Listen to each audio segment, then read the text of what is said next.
Welcome to the Startup of the Year podcast, where each episode we showcase exciting new companies from around the world. This podcast is produced by Established, creators of the Startup of the Year program. Established is focused on helping organizations with their innovation, startup, and communication strategies.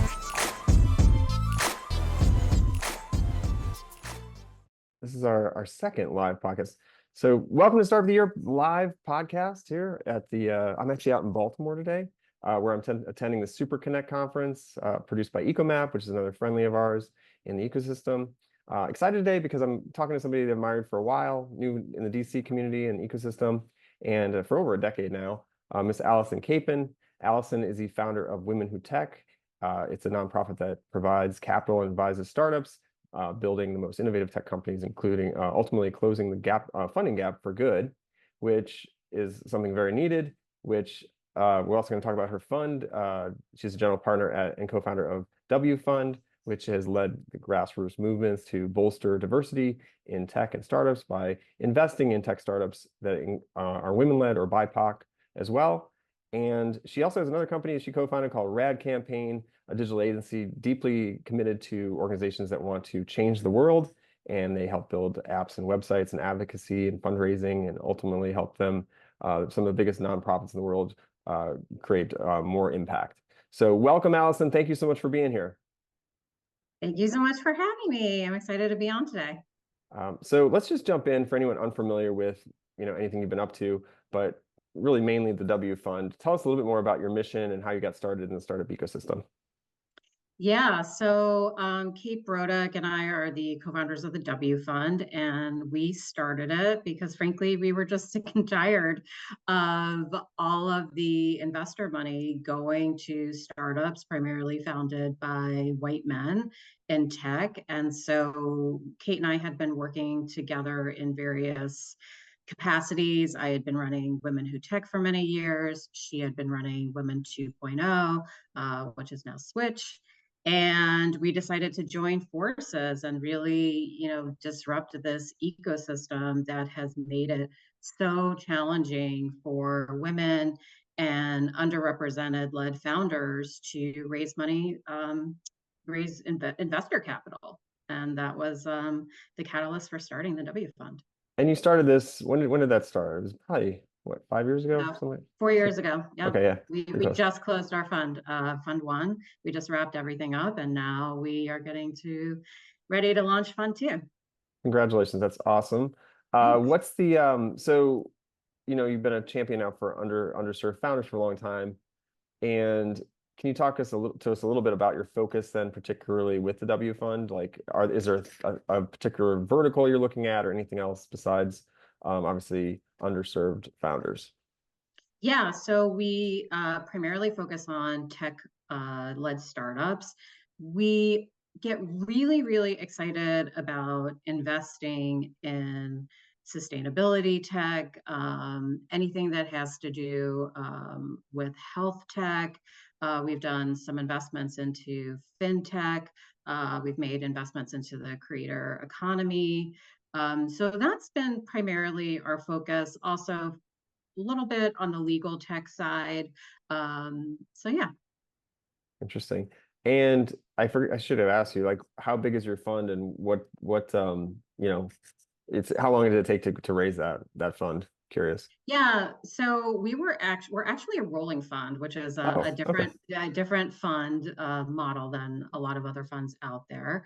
Yep. So with a rolling fund, there is no quote unquote total fund, because like technically you could keep raising forever, right, and keep deploying funds. We were the first rolling fund out on one of the first 5 funds out on AngelList for the rolling fund program. So we were kind of one of the pioneers of that. So that was super exciting. We launched it. It probably took us about, I would say, like 8 months to raise, like to start like really making some solid investments, because it was a new model. And so investors had to get comfortable with that. But at the end of the day, investors were super excited about the model, because they could come in on a quarterly basis. They didn't have to commit for like an entire fund, like as you do for a traditional fund. And at the time, like we had launched it during like right when COVID started. Mm. So as you remember back in the day, a lot of investors pulled back because they didn't know what was going to happen with the economy. So the rolling fund was a really good model for that time. For our second fund, we'll definitely be doing a traditional fund. Great. Yeah. And that rolling fund is interesting. I mean, you can start right away, just start getting, Yep. LPs jumping in to invest at a certain level and on a regular basis. And, gives you working capital. You don't have to wait for the big close date. So there's a lot of advantages. And obviously it's allowed you to invest in companies probably right away, right? Yeah, we quickly deployed investing right away. Hmm. And so that was really exciting for us to be doing as a first time fund. But as you said, like if you do a traditional fund, you have to wait for a certain amount of capital to come in and close before you can start to investing, Hmm. or else you're warehousing deals. So Yeah. it was definitely great experience for us as a first time fund. Right. Okay. And then, so looking at the companies now you've invested in, and we can talk a little bit more about each one that makes, well, not each one, but some of them. What are some of the ones that caught your attention, and why did you decide, okay, this is really interesting to me? Let's talk about your portfolio a little bit. So Yeah, I was definitely. perusing your website and looking through, and I know you've got some that are not on there, but Simple Fiber, I think, was one that really was interesting to me. It's biodegradable liquid mold, new liquid mold technology, recyclable products. What caught your attention with that company? Yeah, so that was a really fascinating company. I mean, all of our companies are awesome. Mhm. Um, but Simple Fiber really stood out to us because they were really changing the manufacturing industry as we know it. Like fast fashion is so resource intensive and takes a huge toll on the environment. It uses like hundreds of gallons of water, just for a small amount of clothing that's being produced. Right. And so when Maria and Phil pitched us about this new type of technology that was, and I hate to use the word like disrupt, but like that is like an example of a truly disruptive company who is literally changing an industry and how it functions. Right. So they are literally able to create sneakers, clothing. They're getting into soft goods manufacturing with car makers and making the materials of dashboards and seats through literally a liquid mold, which has never been done before Yeah. in the industry. So it's super exciting. It's 100% recyclable, biodegradable, which is everything that we need to protect Mother Earth right now. Absolutely. So how do you then balance the potential for a startup's, returns with the social impact? Like you're not a social impact investor Or per not. se, but how do you look at that? And I guess are those two areas equally important, or how do you weigh them when you're looking at investing in companies? Yeah, definitely. We're not investing in evil companies. That is something that is very important to Kate and I. We take a pretty strong stance on looking at companies, especially on the AI side, because we definitely have companies that are focused on AI, but are looking at handling data very responsibly. That's something that is very important to us. There's a company called DataC that we've invested in that's doing really well, that is like literally focused on responsible data and working with corporations on that. So yeah, Yeah, because every week I feel like there's a data leak of some sort, right? It's that's right. pretty And crazy. DataC is all about having the user control their data and what data they feel comfortable giving to corporations. And so we think like that's a win for corporations, and it's a win for you as a personal user about what you feel comfortable giving your data to. And you get Right. paid for it. That's cool. Yeah. And so obviously you mentioned AI, so we got to dive down that rabbit hole for a second. Um, AI and deep tech, right? Those are two areas that you're seeing a lot more focus.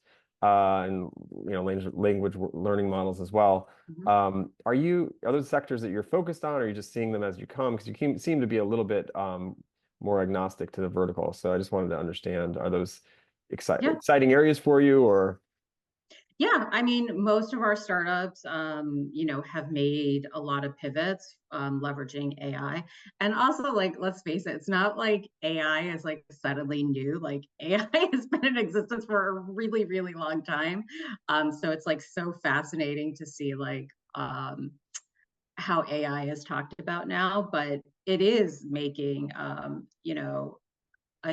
very big impact with everything that's going on with generative AI. But I kind of have like a different position on it. Like, I think the technology that we're seeing with AI today is not going to be what we see in 5 to 10 years. It's going to be so radically different and transformative that I do worry about investors who are putting so much money into generative AI. When I think things are changing so rapidly, I think there's going to be a lot of investors that are going to lose a lot of money. Yeah, I think you're right. You're trying to hit a moving target, right? With Yep, what you're investing in, and if they don't move fast enough, you're going to be caught in the current and potentially absolutely. undertow there. So that's interesting. And to your point, you're right. AI has been around forever. Spell check is technically AI. Right. I mean, Exactly. right? Like we've been doing that for a while. So autocomplete, another one, right? Like so there's a lot of those. I think what's interesting now is our interaction with it has been more human. I think that's the part that's Mhm. become really interesting. And so you're starting to see actual robotics and things potentially that could make our lives interesting. Yeah, and I also think policy wise, I also think it's a really interesting and scary time policy wise because I Mhm. think things are moving so fast that governments are really playing catch up on how to deal with this type of innovation and the impact that it actually has on people's lives. Autonomous weapons, like that's a huge issue that governments are also trying to grapple with right now. So I think like while there's a lot of interesting stuff going on the investing side, there's equally really fascinating stuff going on the policy side of And AI. those decisions could impact investing too, right? So Absolutely. you know, you mentioned basically autonomous weapons. Another one is deep fakes, right? Like Yep. there's a Gonna bring whole that up. movement around deep fakes and actually taking people's likeness and turning it into basically X-rated films online. Like Yeah. Yep. that's happening and it's terrifying. For anyone that doesn't know what I'm talking about, it's pretty crazy the speed that can be done. And so putting some guardrails around that is obviously needed, but you know, we'll see Yeah, how they react. there's a lot of legislation that's being proposed right now around deep fakes.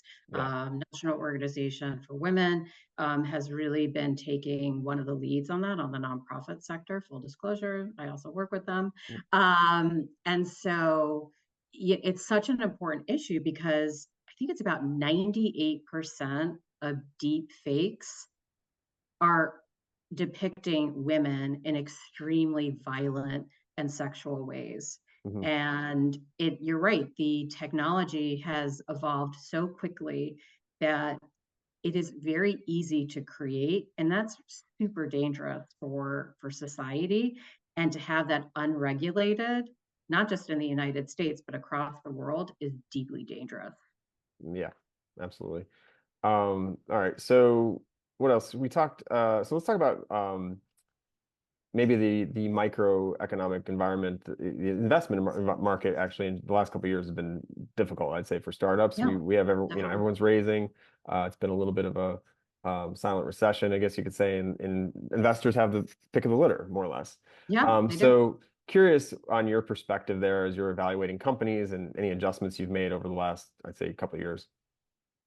Yeah, so we have really been focused on doubling down on our portfolio companies that are doing really well, and making sure that in this market that has been incredibly volatile, especially if you are an underrepresented founder who has a lot less access to venture capital compared to the typical startup. So that's been a really, really important strategy for us, is to double down on those investments and making sure that they have the financial support that they need, the resources that they need, and kind of brain trust around them. And also working with them, to reduce burn, right, and to make that money last a lot longer, until the tides turn. And I actually think that the tides are finally beginning to turn, thankfully. We're seeing lower interest rates. The Fed did that half a point. And so I think that finally, like, we are starting to see things pick up in the VC space in terms of funding. So it's super exciting. Yeah, definitely. I agree with you. I think that could really impact, more companies getting funded. You mentioned you've invested in a few recently. Are there any others you wanted to mention that you're excited about right now? Yeah, I think that Frame is also a recent investment of ours in the last 6 to 8 months. We just did a second investment to them. They are focused on fertility tech, which I think is an incredible moment right now, given everything that is happening politically in the United States. This is one of the most important issues.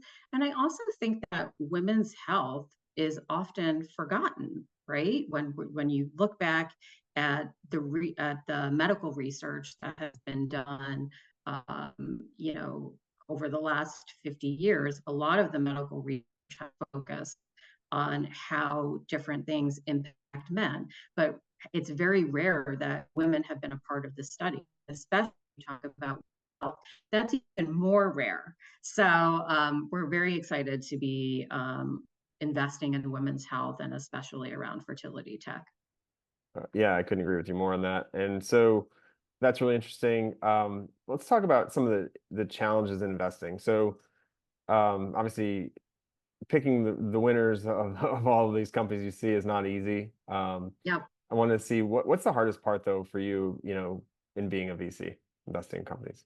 I just wish there was a lot more funding out there for underrepresented founders. I think, like, obviously every fund is only working with a certain amount of capital to invest, but I think that is the challenge. There are so many more companies that are so badass, doing so many things to make this world a better place, and there's just not enough funding out there. And I think that is one of the most frustrating things for us. Yeah, I mean, we see a lot of companies come through Startup of the Year as well, and there's some great companies there, and you can't fund them all, unfortunately. And you try to hand them off to other investors, and they're not all funding it. There's just not. You're right. There's not enough capital for everyone, and so that's why I love that you're actually raising a bigger funds here, more funds to be able to invest in these companies. What's one of the toughest decisions you've made, I think, or had to make as an investor? One of the toughest decisions that we have to make as an investor. I mean, well, obviously, I think it's going to be investing in the startup, right? Right. And kind of goes back to what I'm saying, because like we're dealing with a certain amount of capital, we have to make these very calculated decisions about, this is the startup. These are the startups that we think are going to generate the greatest return. But then also thinking about, we also know that we want to do follow-on investments. That's really important to us in the portfolio companies that are doing really well. And so then when you have to save money for your follow-on investing, then that's money that you can't deploy to new investments. And so then that becomes, kind of a challenge within itself, because you either have to, and in a rolling fund, you can do this. You can raise more money that quarter to make more investments, but then you're also having to spend less time working with your portfolio companies and more time trying to get more LPs on the table to back more startups that quarter. Yeah, no, it's a challenge because Right, you're right. You got to figure out. I got to save some for portfolio companies, right? But Yep. then you can't look at new things. It's definitely a tough situation there. So I can see that as being a real issue. Let's talk about some of the companies that you've had couple companies that this happens because like 9 out of 10 companies fail. What are some of Yep. the companies you really believe in that, you believed in deeply that didn't make it, and how did you handle that from, both with their team and obviously emotionally, strategically, just in general with these founders? Yeah, so we've made we've made 23 investments, and that would be 23 companies. That's Mhm. not counting our follow-on investments. And only two of the companies in the last 4 years, and those two were Lifesaver and Rares, were some of our earliest investments, probably within like, I would say, quarter one Mhm. of the fund. And unfortunately, they didn't make it. And they were great companies, great founders, loved the product. Um, but they weren't able to raise enough capital to continue going. And it's Mhm. unfortunate that it happens. And also, again, you're talking about these were two Black founders, again, very underrepresented, and they face much tougher obstacles raising funding than any other company out there. And so that's, it was definitely tough. It's emotional, and it shouldn't have happened. Well, and it reiterates your why and why you're doing this, why you're doing the W fund and why you're looking for these types of founders that are having, have to go double barriers to get through. Yep. So, all right. So what advice, well, for those two companies, it sounded like market timing too is one that probably weighed into that because there just hasn't been as much capital deployed recently to as many companies. So, all right, let's talk about any advice you'd give to anybody that's out there, either wanting to start like a rolling fund or wanting to start a traditional fund. Is there any advice you'd give to emerging fund managers that are starting out? Yeah. My biggest advice is really develop relationships with high net worth individuals who can be your LPs, because that it really boils down to capital, right? Yeah. And so the earlier that you can start building those relationships, the Mhm. better, so that when you are ready to launch that fund, you will have a base of LPs that you will be able to pull into the fund to be a part of it. I think too many people get this idea like, oh, I really want to like support all these like amazing startups, and they kind of rush into like announce that they're going to launch a fund, and there's like no plan in place to do it.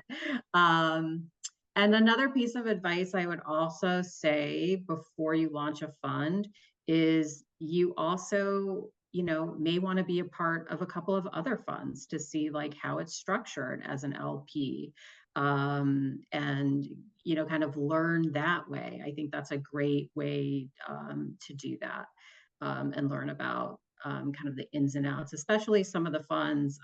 Like we did this as well, had like a VC in residence program, and I think that's also a great way to learn about kind of the ins and outs of funds, is being able to be a part of programs like that.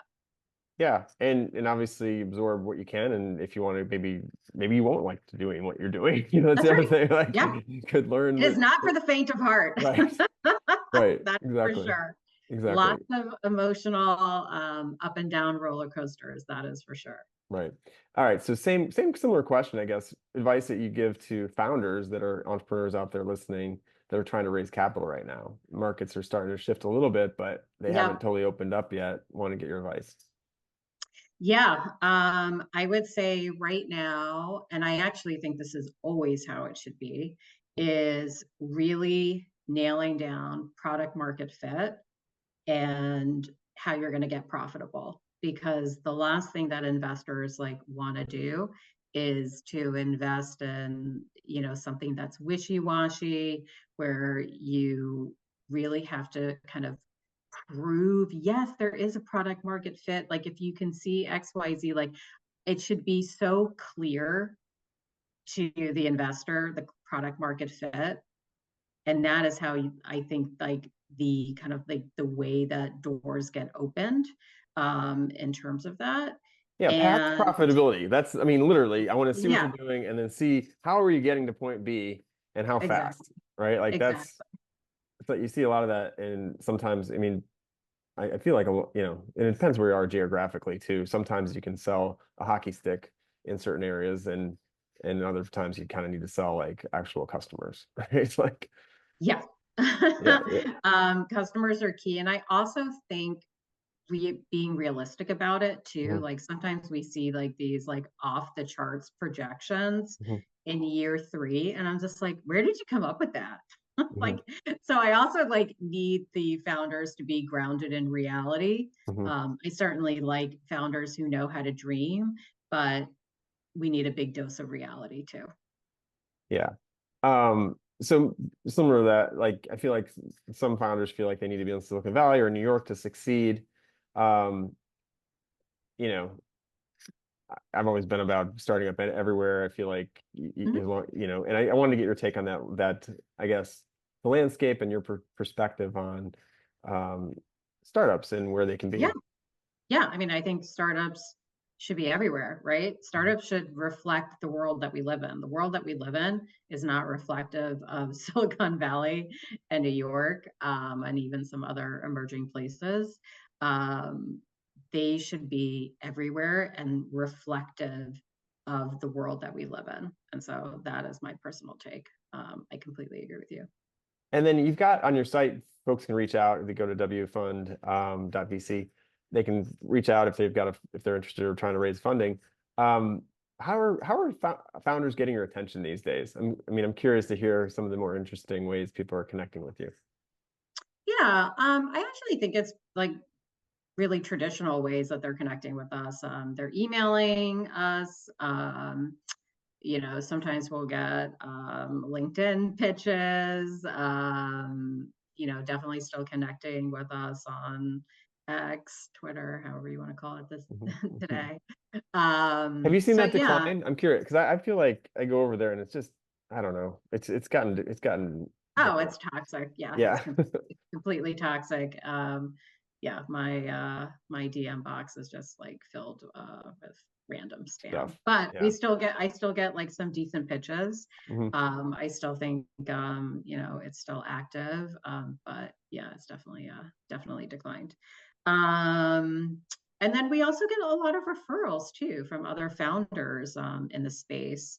Our LPs are also recommending different companies for us to take a look at. Our advisors, Jason Leader, is one of our advisors and LPs over at Google who works on the VC and partnership side. And so obviously he has a great lens into stuff. And we've ended up backing a couple of the companies that he's recommended.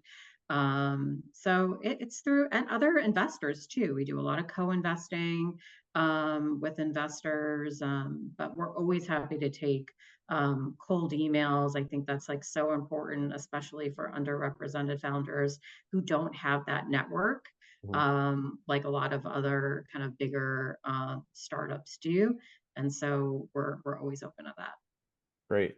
And you already kind of hinted at it with the new fund and everything, but what are you looking to do with W Fund? And what are we looking for in the next, I say, 3 to 5 years? What do you we're gonna project out? What what are we doing here? Lots of exits. So for W Fund 2, we're definitely going to be launching a larger fund. Mhm, I think we're going to be focused on similar funding in terms of right now we focus on some pre-seed, seed stage, some Series A. So that's not going to change. We're also going to be definitely doubling down on sustainability tech and food tech and agriculture tech, health tech. We'll do general health tech, but Kate and I are both excited about working towards a lens of supporting women's health tech. So that'll be a slight change to the W Fund, fintech, AI, especially when it's being used in responsible ways. So those are the areas that we're going to be leaning into. Okay, and that sounds exciting, and obviously lots of different areas there for founders who are listening. They can kind of pipe into the area that they're in. You're investing in there. Do you know fund, like, I guess, pre-seed, like what are the check sizes just for folks that might be interested, or does it vary based on what the round looks like? Yeah, I really definitely, the rounds these days are like all over the place. Yeah, Whether you're pre-seed yeah, or Series A, like the pre-seed for an AI startup is going to be very different hmm for a pre-seed in the I'd say like agriculture tech space. So I think it's gonna vary depending on the sector. Okay. All right. So if there's one thing that you had to change or could change in the venture capital ecosystem, what would it be?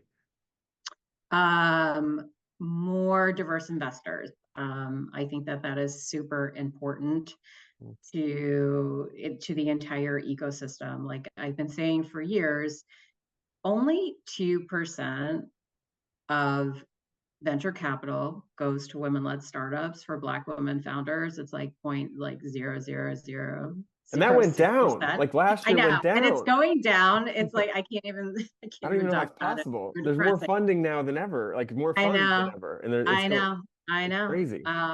It's crazy. For the last 15 years, it's been going like up and down by the Yeah. decimal point. Right. It's pathetic.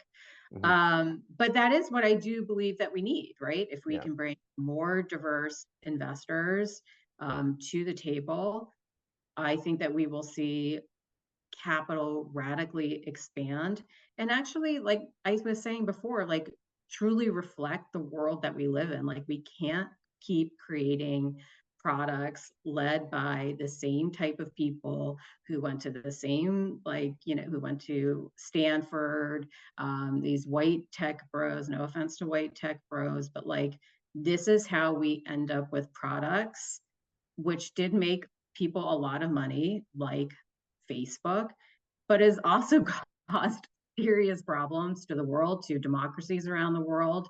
Um, and it's not reflective of the world that we live in. And so it needs to change. And I think that investors are losing money by not investing in diverse led startups Mhm. because there are so many problems to solve in this world that can make a positive difference to this world, but also make investors a lot of money.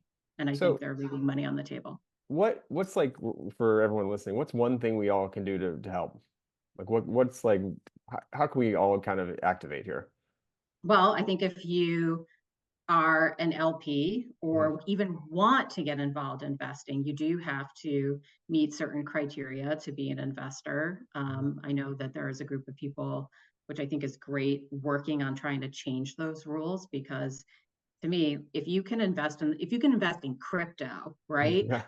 If you can hmm invest in the stock market, hmm you should be able to invest in a startup if you know hmm what you are doing. As Um, long as they didn't lose all their money in crypto first. exactly, exactly. Right.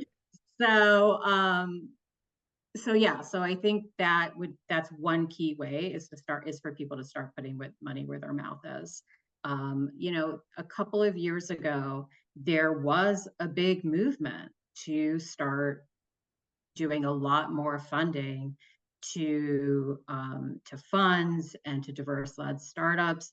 Mhm. And now politically, the tides are shifting because of everything that's happening with the elections. And so you are actually seeing a lot of pushback against quote unquote DEI. And you're Mhm. seeing a lot of corporate companies, you're seeing investors that are actually pulling back from those commitments.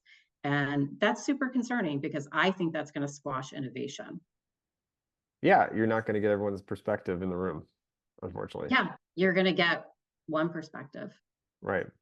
No, 100% agree. And it's interesting to see those announcements coming out about different programs changing, not having Yeah, DEI anymore as a focus. And I feel like just 3, 4 years ago, it was like everyone was all in, like right, it's right. interesting how it's going like this. Hopefully it swings back the other way. Um, yeah, I think, do you think the election We'll is the see what main, happens. Well, let's see what happens for the election. do you think that's what the main driver is? Or what do you think? I do. Yeah. I mean, I think it's deeply connected to the election. I think that everything has become so polarized, not just here in the United States. I mean, if you take a look at what's happening across Europe, Mhm. that's also deeply, deeply polarized politically in many countries across Europe. And so it's absolutely impacting investing and companies because now there is less pressure being put on these companies and investors because they're like politically they are finding more conservative alliances, which is frankly like where many of them were already Mhm. aligned, and now it's just giving them more ammunition to go back to their old school ways of doing business. Yeah, and speaking of old school ways of doing business, we had a little bit of a hiccup there with COVID, and everyone kind of went remote, and we're all connected anyway, so things were kind of going that Yep. direction anyway. But now you're seeing that pendulum swing back the other way with, folks like Yeah. Zappos, or not Zappos, Amazon announcing, I guess they do own Zappos, Amazon announcing that they're going to, return to office in 5 days a Yeah. week. 5 days a week. Yeah, which is a lot, right? That's all the days, or Huge. most of the days, unless you work 7 days.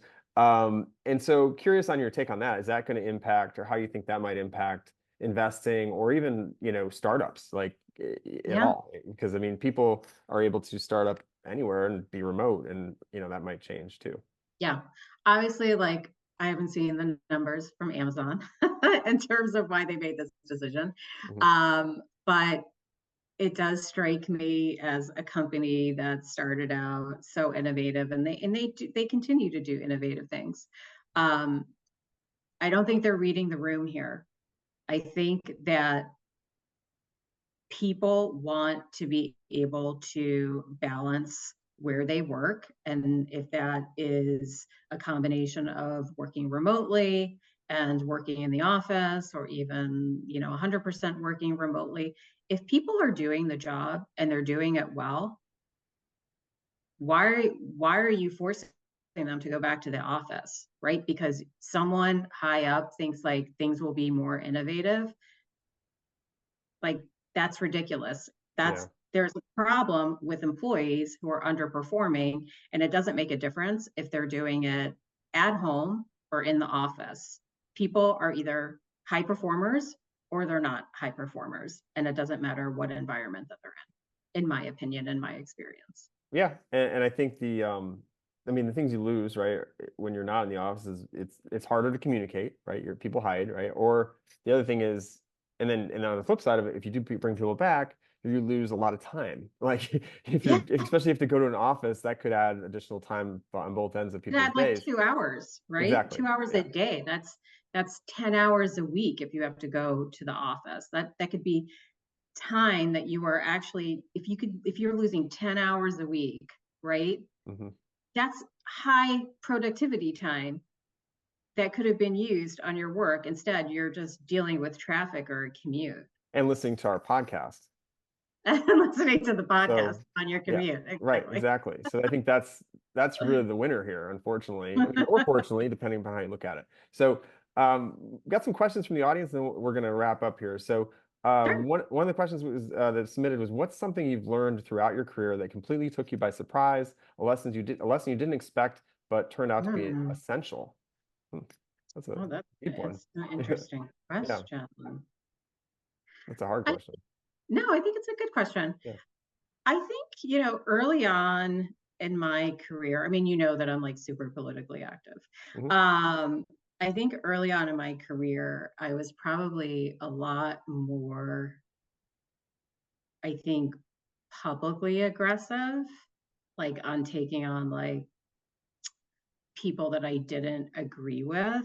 Like Hmm. back in the day, like I took on like Tim O'Reilly. I don't know if you remember this, like on Twitter, Hmm. for not having enough diversity at his conferences. I do remember that. Yep. Yeah. Yeah. And it became like a firestorm. It Hmm. got like it like trended on Twitter, and he like DM'd me, and he was like, "Allyson, call me tomorrow." And anyway, we ended up having a really good conversation, and they ended up we put together a committee of people, amazing people who actually worked with the conference to actually help diversify it. And a lot of amazing things came out of it. I don't know if I would publicly like do that today, like put someone like so in the hot seat, just because I think that there are ways that I think I just like acted impulsively, and there are ways that I could have engaged Tim more privately on raising my concerns. And then if it didn't work, then I would have like put him in the hot seat publicly. So I think that I don't think it was a painful lesson, because it ended up doing good things, but just I think that my style has changed a little bit. So essential, right? Like you've changed the way you've approached things and you would handle that differently in the future. So I think, yeah, that answers the question really well. Yeah. Okay. So anything else that you're excited about now with the fund, or anything you're working on that you wanted to share for anyone listening? And I guess then finally, like how would you want to wrap? Like if somebody wanted to connect with you, what's the best way? Yeah, definitely. Super excited about W Fund 2. We are just in the final stages of planning that, and we'll be launching it soon. So we're excited to back just more amazing founders. Definitely, if there are any LPs listening, we're excited to have you join our fund. And if people want to reach out to me, you can certainly connect with me on LinkedIn. Happy to chat. Great. And Allyson, this has been fantastic. Thank you so much for being here. Before we wrap, one more piece of advice that you'd get, or mantra that you think that every entrepreneur and investor should keep top of mind. Keep at it. Honestly, like if you believe in your startup and what you are doing, just keep at it. There's going to be like so many highs and lows that like come along with this journey of launching a startup and keeping it going. And you got to be able to stomach it, but you just got to keep going. Love it. Keep going. You heard it here first. Allyson Kapin, thank you so much for being here. Really appreciate it. This is a live Startup of the Year podcast, and hopefully all of our listeners enjoyed this episode and learned something. If you want to start up, today is the best day, not tomorrow. Get it going and keep at it, just like she said. That's right. You'll get to where you're going. Thanks so much for listening, and have a great day.